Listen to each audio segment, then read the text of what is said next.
Jack was the kind of person who could make you laugh until your sides ached and tears streamed down your face.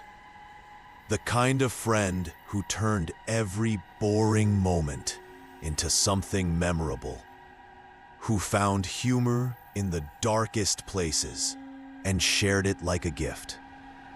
"You should do stand-up," I told him constantly. "Seriously, man, you are funnier than half the people on Netflix." But Jack always shake his head with that self-deprecating smile. "I am too shy. I can only be funny around people I am comfortable with. Put me in front of strangers and I will freeze up." It was a waste of talent, I thought. But that was Jack. Brilliant in small doses, terrified of the spotlight. When we discovered that October weekend in Washington with less than 20% chance of rain, we knew we had to seize it. Rain was the default setting in the Pacific Northwest. Even in summer, everything was loaded. The tents were down. The fire pit was cold. We were literally about to drive away when Jack opened the passenger door and paused. "Hold up," he said. "I need to use the bathroom." I looked at him. "Seriously? Right now?" "It is not that kind of bathroom break." He gave me an apologetic shrug. "It might be a while." I rolled my eyes, cursing the timing. My stomach was already growling, dreaming of the burger joint we would hit on the way home. "Make it quick, man." Jack rummaged through the trunk for toilet paper, found it, then headed off into the trees with the resigned look of someone who had lost the timing lottery. "Do not get lost," I called after him. He flipped me off without turning around, and I laughed. I pulled my book from the driver's side door compartment, a worn paperback about World War II that I had been trying to finish for months. Figured I could knock out a chapter or two while waiting. The section I opened to was about German paratroopers landing in Crete, their parachutes snagging on trees, the locals coming out with pitchforks and farming tools to kill them before they could cut themselves free. I was deep in the passage, absorbed in the horror of it, when Jack came sprinting out of the trees. "Start the effing car!" He was not joking around. His face was white, his eyes wide with genuine terror. I did not ask questions, did not hesitate. I trusted Jack enough to know that when he looked like that, when he screamed like that, you did what he said. I gunned the engine. We were already moving when I looked up at the rearview mirror and saw him. A man emerged from the trees behind us, running at full speed. He wore a red bandana covering the lower half of his face, and in his hands, he carried what looked like an axe. The long-handled kind you use to split logs, or apparently to chase down people who stumbled onto something they should not have seen. "Go!" Jack screamed, though I already had my foot on the accelerator. The man ran fast, faster than someone carrying an axe had any right to run. For a few terrifying seconds, I thought he might actually catch us, might actually reach the car before we built up enough speed. My hands shook on the wheel, my breath coming in short gasps.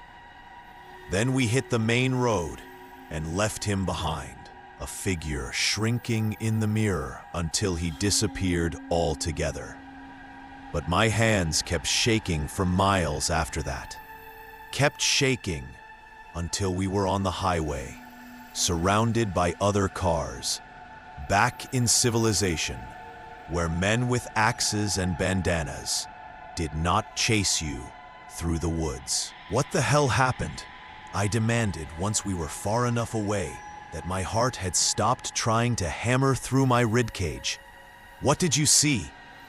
Jack was pale, staring straight ahead, his hands clenched into fists on his thighs. When he spoke, his voice shook. I was looking for a place to, went a bit farther than I meant to because we were closer to the main trails and I wanted privacy. He swallowed hard. I found these bushes, thick coverage, figured it was perfect. And I pushed through them. And on the other side, Jack closed his eyes. There was a man standing over a blue tarp, just standing there. And he was holding an axe. The words hung in the air between us, their implications slowly crystallizing into something concrete and terrifying. Was there anyone on the tarp? I asked, though part of me did not want to know the answer. No. No bodies, no blood that I could see. Just the tarp laid out on the ground. But the way he looked at me, Jack turned to face me, and I could see the genuine fear in his eyes. He knew I had seen something I should not have. And the second our eyes met, fear quickly begins to take place. I knew I had to run. Did he say anything? No. He just started moving toward me, and I ran. I have never run that fast in my life. Jack laughed, but there was no humor in it. Pretty sure I left my dignity back there, along with the toilet paper. Under different circumstances, that might have been funny, but there was nothing funny about what Jack was describing. A man in the woods with an axe and a tarp spread out like he was preparing for something. We need to call the cops, I said. We stopped at the first gas station we came across, one of those run-down places with flickering fluorescent lights, and a bathroom that looked like a crime scene in its own right. Jack called 911. While I bought coffee, we did not need, just to have something to do with my hands. The police took the report seriously. At least, the dispatcher did. They sent officers to check the area, but when they called Jack back, 2 days later, the news was not what we had hoped for. They did not find anything, Jack told me over the phone, his voice flat, with disappointment and disbelief. No tarp, no axe, no sign anyone had been there. They talked to some hikers, but nobody saw anything suspicious. So they think you made it up? The cop tried to be diplomatic about it. Said maybe what I saw was not as sinister as I thought. Maybe the guy was just camping and got spooked when I crashed through the bushes. Maybe it was all a big misunderstanding. Bull, I said. You know what you saw. Yeah. Jack was quiet for a moment. Yeah, I do. And that cop can say whatever he wants. But I know the look on that guy's face. He was not startled. He was not confused. He was calculating. Trying to figure out if he could catch me before I got away. We still talk about that day, Jack and I. Late nights when we have had too much to drink and the conversation inevitably drifts back to that weekend in the Cascades. The tarp was not for me, Jack says every time, like he is trying to convince himself. He brought it out there for someone else. Someone he was planning to, and we do not know if Jack interrupted him before his work began, or if somewhere in those woods, buried shallow beneath the moss and pine needles. There are bodies that have never been found. We do not know if that man is still out there, still hunting, still waiting. But we know we got away, and we know how close it was. Last year, I got a message from Jack. No context, just a link to a news article. Remains found in Cascade mountain range. Investigation ongoing. I read it with a growing sense of dread. Human remains discovered by hikers. Multiple sets. Buried in a remote area of the Cascades, not far from where we had camped that October weekend years ago. The article did not give many details. Ongoing investigation. No suspects. Appeals for information from anyone who might have been in the area between certain dates that included our camping trip. I called Jack immediately. Did you contact them? Did you tell them what you saw? I tried, Jack said, and his voice sounded hollow, defeated.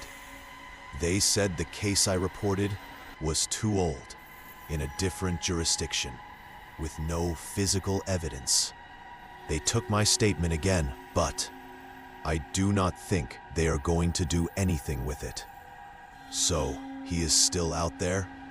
Yeah, Jack said quietly. He is still out there. I think about that sometimes, late at night, when I cannot sleep. Think about how many camping trips that man has taken. How many blue tarps he has spread out in remote clearings. How many times he has brought his axe into the woods and waited. Think about how Jack and I were just two guys trying to enjoy a weekend in the wilderness, and how close we came to never making it home. And I wonder how many others were not as lucky. How many did not run fast enough? How many saw that bandana, that axe, that cold calculation in his eyes, and never got the chance to tell anyone about it? The Cascades are beautiful. Millions of acres of wilderness, of forests so thick that entire worlds could exist beneath their canopy and never be found. And somewhere in that beauty, in those endless green depths, a predator still walks, still plans, still waits for the next person to push through the wrong thicket of bushes at the wrong time.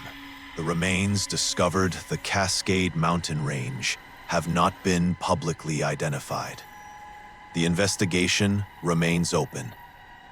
If you have any information about suspicious activity in the Washington wilderness areas between 2010 and 2015, please contact local authorities.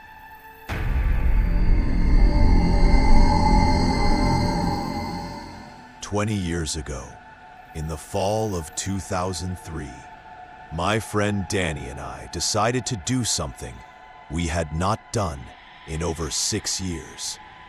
Go hunting together in the Wyoming wilderness, just like we did when we were younger men. 6 years is a long time. Long enough for marriages to form and children to be born. Long enough for Danny to build what he thought was a stable life, complete with a wife, 2 kids, and a business that kept him busy but fulfilled. Long enough for all of it to fall apart. Once the boys are out of diapers, Danny always said, when I would suggest we take a trip like the old days. Once they are a little older, I will have time again. But then there was another baby, another cycle of sleepless nights and diapers, and the consuming nature of infant care. And Danny's hunting rifles stayed locked in their cabinet, gathering dust, until his wife served him with divorce papers. It was brutal and sudden, the way these things often are. One week he was a family man. The next he was sitting in a lawyer's office, learning that he was about to lose his house, his kids, and half his money. The DUI he got that same week, just one night of trying to drink away the pain, sealed his fate. His wife's attorney painted him as an irresponsible drunk who put his children at risk. Never mind that it was his first and only offense, that he had pulled over himself when he realized he should not be driving. None of that mattered in court. She got the kids, the house, the dog, everything that mattered. Danny got to keep his business and his car, and his hunting rifle's point. When I asked him what he wanted to do, how I could help, he just stared at me for a long moment, with eyes that looked decades older than they had a month ago. "Let us go hunting," he finally said. So we did. The Wyoming wilderness looked exactly the same as I remembered. Vast and beautiful, and indifferent to human drama. The kind of place that makes your problems feel smaller, reminds you that the world is much larger than any individual grief. We drove out in early hunting season, when the woods were full of men in blaze orange vests, all pursuing that same primal satisfaction of bringing down game and bringing it home. The ritual of it, the tradition, the connection to something older than civilization. Danny came alive in ways I had not seen in years, maybe ever. Not the forced enthusiasm of a man trying to convince himself he was happy. We set up camp with practiced efficiency, then headed out into the woods, wearing our bright orange safety gear. Hunting is patient work. Long hours of silence, careful tracking, reading signs in the forest that most people would never notice. But that patience was exactly what Danny needed. Time to breathe. Time to think. Time to just exist without the weight of his collapsed life pressing down on him. We did not see much that first day. A few squirrels preparing for winter. Some distant movement that might have been deer, but was too far to confirm. But it did not matter. The hunt was never really about the kill. It was about being out there, being present, being connected to something authentic. "Thank you," Danny said that night as we sat around the campfire, speaking the first words either of us had said in hours. He shook his head. "I was not ready sooner. I was too busy trying to hold on to things that were already gone." He stared into the flames. "Sometimes you have to lose everything before you remember what actually matters." The next day was more of the same.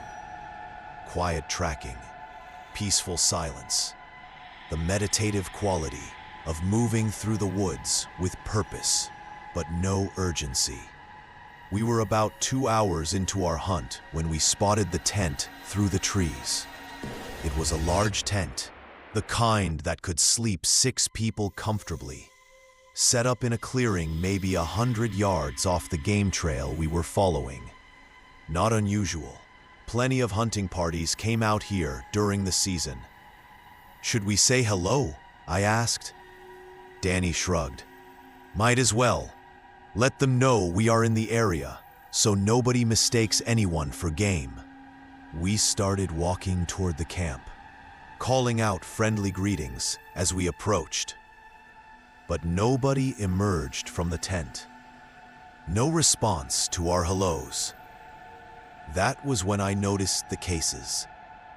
They were arranged in a semicircle around the entrance to the tent. Maybe a dozen long black gun cases, the kind that hold rifles. All different sizes, different styles.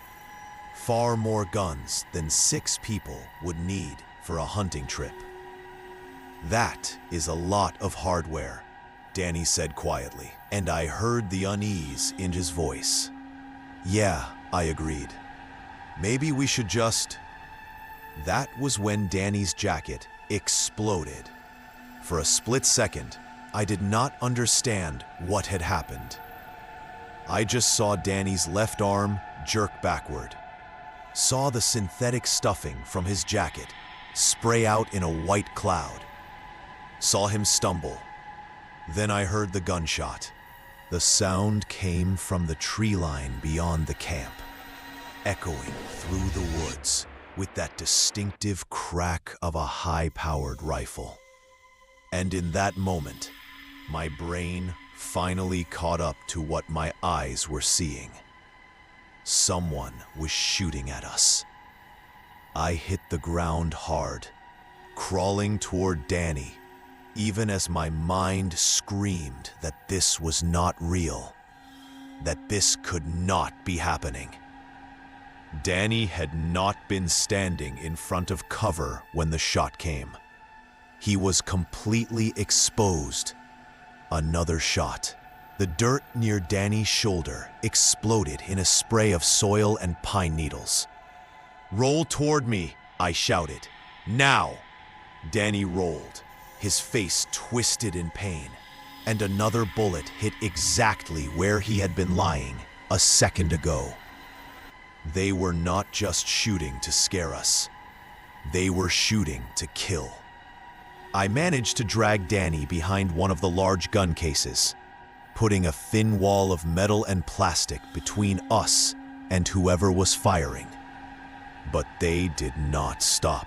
They adjusted their aim, firing at the gaps between cases, trying to hit us from different angles. Every shot was precise, controlled. This was not panic fire or warning shots. This was someone who knew how to shoot, who had the high ground and the advantage, who was methodically trying to kill 2 men who had done nothing more than wander into their camp. My biggest fear in those endless seconds was that while one person kept us pinned down, another was circling around to finish us off. I tried to roll onto my side, tried to shoulder my rifle, but my hands were shaking so badly I could barely hold it. "Can you move?" I asked Danny through gritted teeth. He nodded, his face pale, his left arm hanging useless at his side.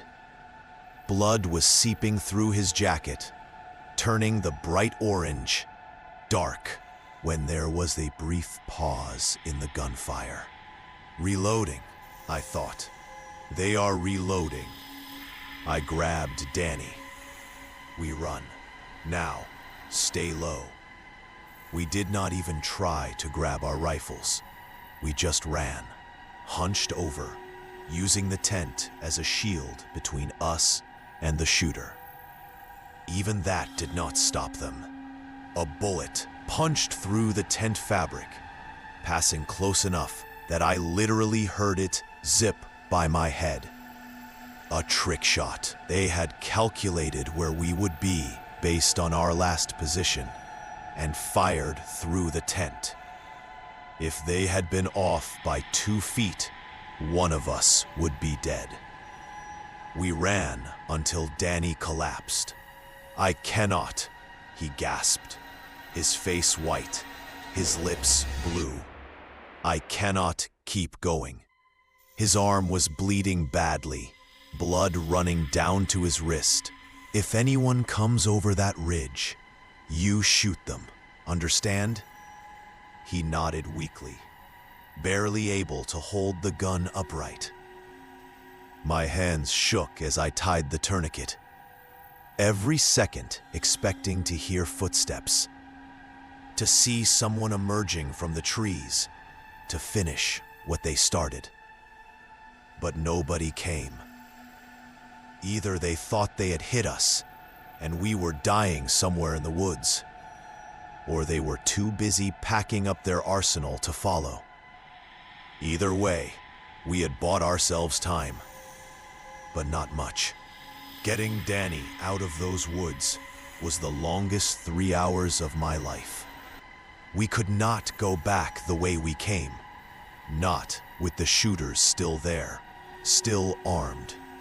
So we had to circle around, adding miles to our journey, with Danny getting weaker and paler with every step. He kept telling me to leave him, to run ahead and get help, but I had not brought my best friend out to the Wyoming wilderness to watch him die. "Shut up," I told him, every time he suggested it. "I will drag your ass out of here if I have to." By the time we made it back to my truck, Danny could barely walk. He was leaning his full weight on me, his breathing shallow, his skin cold. But he was alive. I drove like a maniac to the nearest hospital, running red lights, laying on the horn, praying to a God I was not sure I believed in, that Danny would make it, that I had not brought him out here to die in some meaningless act of violence. The doctors in the ER were calm and professional in that way that probably saved my sanity. They assured me Danny would be fine. The bullet had torn through muscle, but had not hit bone or major arteries. He would need surgery, would need physical therapy, would have a long recovery, but he would live.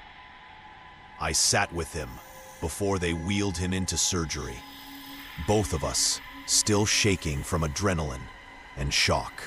"Thank you," Danny said, his voice slurred from the pain medication they had given him, "for not leaving me out there. That is what friends are for," I said. He smiled weakly. Pretty sure most people define friendship as watching football together, not taking a bullet for each other,